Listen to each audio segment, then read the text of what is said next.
ಇದನ್ನ ಕೇಳಿದ್ರೆ ರಾಜ್ಯಪಾಲರು ಓದಬಾರ್ದು ಅಂತಕ್ಕಂಥ ಮಾತುಗಳು ಇದೆಯಲ್ಲ, ಅದು ಅಕ್ಷಮ್ಯ ಅಪರಾಧ ಅಂತೇಳಿ ನನಗನ್ಸುತ್ತೆ. ಹಾಗಾದ್ರೆ ತಾವು ವಿರೋಧ ಮಾಡ್ದಂಗಾಯ್ತು. ಅದು ನೀವು ವಿರೋಧ ಮಾಡ್ದಂಗಾಯ್ತು, ಒಂದಿನ ತಿಳಿಸ್ದಂಗ ಆಗಲ್ಲ. ಆಮೇಲೆ ಬೇಡವಾ? ಅಲ್ಲಲ್ಲ, ಈಗ ಇದೆಲ್ಲ ನೀವು ಬರ್ಕೊಟ್ಟಿದ್ರೆ ಅವ್ರು ಓದಬಾರ್ದು ಅಂತ ನಾವ್ ಹೇಳೋದಿಲ್ಲ.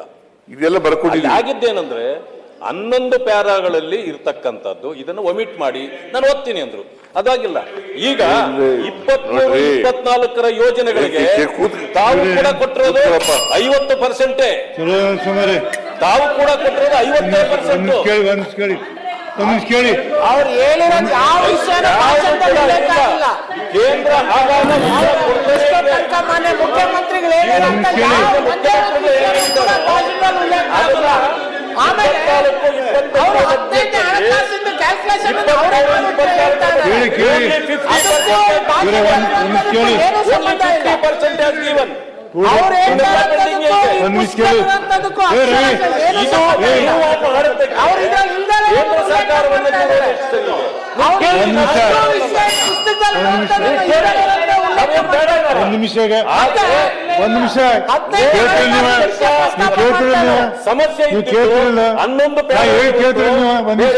ಕೇಳಿ, ನಾನು ಹೇಳ್ತೀನಿ ನಿಮಗೆ.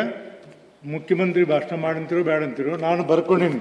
ನೋಡಿದೆ ಪ್ರತಾಪ್ ಸಿಂಹ ನಾಯ್ಕ್, ನವೀನ್, CT ರವಿ, ಪುಟ್ಟಣ್ಣ, ವಿರೋಧ ಪಕ್ಷ ನಾಯಕ ಅರುಣ್, ನಿಮ್ಗೆ ಕೇಳಕ್ಕೆ ನಾನು ಕೊಡ್ತೀನಿ.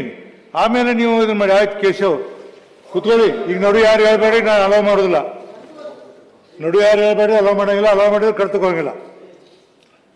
ಮುಖ್ಯಮಂತ್ರಿಗಳು ಪ್ರತಿ ಸಾರಿ ಹೇಳಿದ್ದಾರೆ. ಆಯ್ತು, ನೀವು ಮಾತಾಡಿ ಕೊನೆಗೆ. ಸಮಯ ಆಗುತ್ತದೆ. ಕುತ್ಕೊಳ್ಳಿ, ಕೇಳಿದ್ರೆ ನೀವು ಬರ್ಕೊಳ್ಳಿ. ಎಷ್ಟೊತ್ತರ ನಾ ಕೊಡ್ತೀನಿ. ನನ್ನ ಜವಾಬ್ದಾರಿ ಕೊಡೋದು. ಗೊತ್ತಾಗಲ್ಲ ಅಂದೆ, ಗೊತ್ತಾಗಲ್ಲ. ಆಗ್ಲಿ ಗೊತ್ತಾಗಲಿ, ನಿಮ್ಗೇನ್ ಮಾಡೋದು? ನಾ ಹೇಳ್ತೀನಿ. ಇಲ್ಲ, ನಾ ಕೊಡುದಿಲ್ಲ ಅಂದ್ ಮಾತ್ರ. ನಾ ಕೊಡುದಿಲ್ಲ ಅಂದಾಗ ನೀವು ನೋಡಿ ಹೇಳ್ತೀನಿ ಕೇಳಿ. ನಾನು ಸಭಾಪತಿ ಆದಾಗ ಕೊಡುದಿಲ್ಲ ಅಂದ್ ತಿಳ್ತೀನಿ. ನೀವು ಕೇಳ್ತೀನಿ. ನೀನು ಹೆಸರು ಬರೆದಿಟ್ಕೊಂಡು ಕೇಳಕತ್ರ ನಿಮ್ ಬರೆದಿಟ್ಕೊಂಡು ಹೇಳ್ತೀನಿ. ಯಾರು ನೋಡಿ ಹೇಳ್ಬೇಡ. ನಿಮಗೂ ಅಷ್ಟೇ. ಕೇಂದ್ರ ಸರ್ಕಾರನ ಕೇಳೋದು, ಅವ್ರ ಮೇಲೆ ಒತ್ತಡ ಹಾಕೋದು ಇವತ್ತಿನ ಈ ವಿಚಾರ ಏನಲ್ಲ. ರಾಜ್ಯಪಾಲರ ಭಾಷಣದಲ್ಲಿ ಮೊದಲಿಂದೂ ಬಂದಿದೆ. ಇದು ಮೊದಲಿನಿಂದ ಬಂದಿದೆ. ಈಗ 2008 ನೀವು ತೆಗೆದು ನೋಡಿ ರಾಜ್ಯಪಾಲರ ಭಾಷಣ. 2008ರಲ್ಲಿ ಯಾರ ಸರ್ಕಾರ ಇತ್ತು? 2009ರಲ್ಲಿ ಯಾರ ಸರ್ಕಾರ ಇತ್ತು? ಅವತ್ತೇನು ಹೇಳಿದ್ದಾರೆ ರಾಜ್ಯಪಾಲರ ಭಾಷಣದಲ್ಲಿ? ದಯಮಾಡಿ ಮಾನ್ಯ ಅಧ್ಯಕ್ಷರೇ, ನಾವು ರಾಜ್ಯಪಾಲರ ಭಾಷಣ ಕೇಂದ್ರ ಸರ್ಕಾರನ ಒತ್ತಾಯ ಮಾಡದೆ ಇನ್ಯಾರನ್ನು ಮಾಡಬೇಕು? ನಮಗೆ ಅನ್ಯಾಯ ಆದಾಗ ಸುಮ್ಮನೆ ಕೂತ್ಕೋಬೇಕಾ?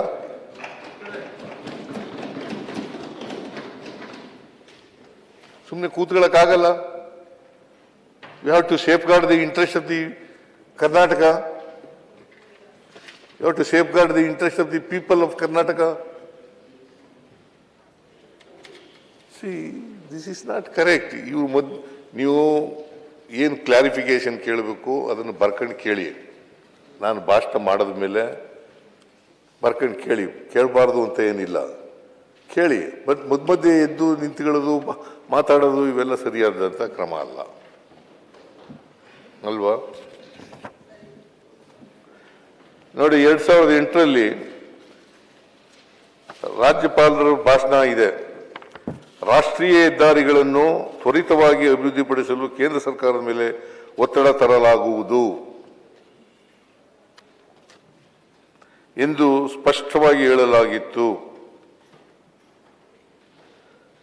2009ರ ಭಾಷಣದಲ್ಲಿ ರಾಜ್ಯದಲ್ಲಿ ಕೈಗೊಂಡಿರುವ ರೈಲ್ವೆ ಯೋಜನೆಗಳನ್ನು ತುರ್ತಾಗಿ ಪೂರ್ಣಗೊಳಿಸಲು ಕೇಂದ್ರ ಸರ್ಕಾರವನ್ನು ಒತ್ತಾಯಿಸಲಾಗುವುದು ಎಂದು ಹೇಳಲಾಗಿತ್ತು.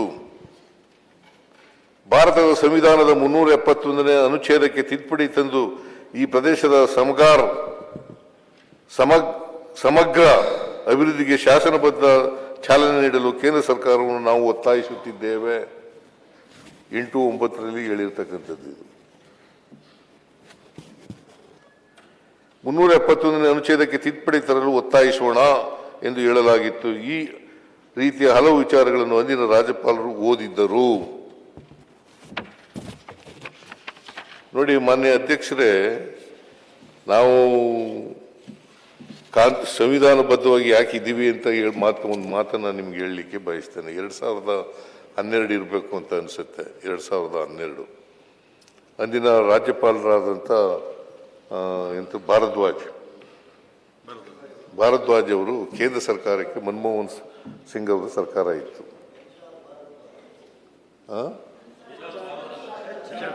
HR ಭಾರದ್ವಾಜ್, ಹಂಸರಾಜ್ ಭಾರದ್ವಾಜ್ ಅಂತ ಗವರ್ನರ್ ಇದ್ರು.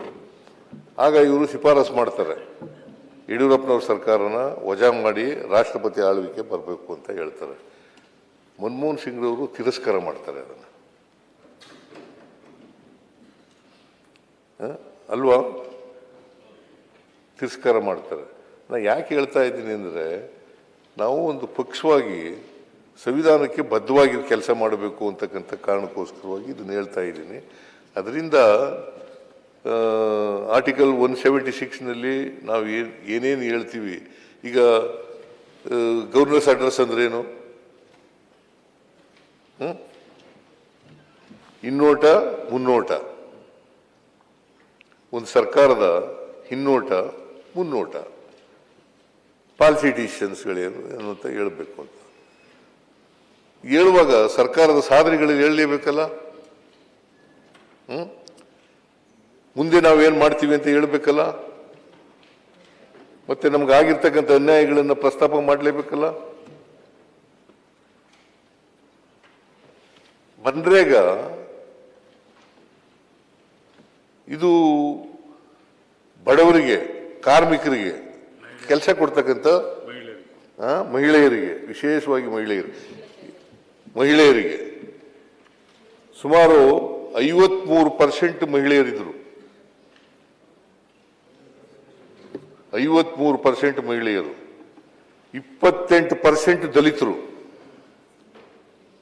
5% ಅಂಗವಿಕಲರು, 5 ಲಕ್ಷ ಅಂಗವಿಕಲರು. ಈಗ ಅವ್ರಿಗೆಲ್ಲ ಅನ್ಯಾಯ ಆಗ್ತದೆ ಅಂತಕ್ಕಂಥದ್ದು. ಈಗ VBG ರಾಮ್ಜಿ ಕಾಯ್ದೆನಲ್ಲಿ ಏನು ಮಾಡಿದ್ದಾರೆ?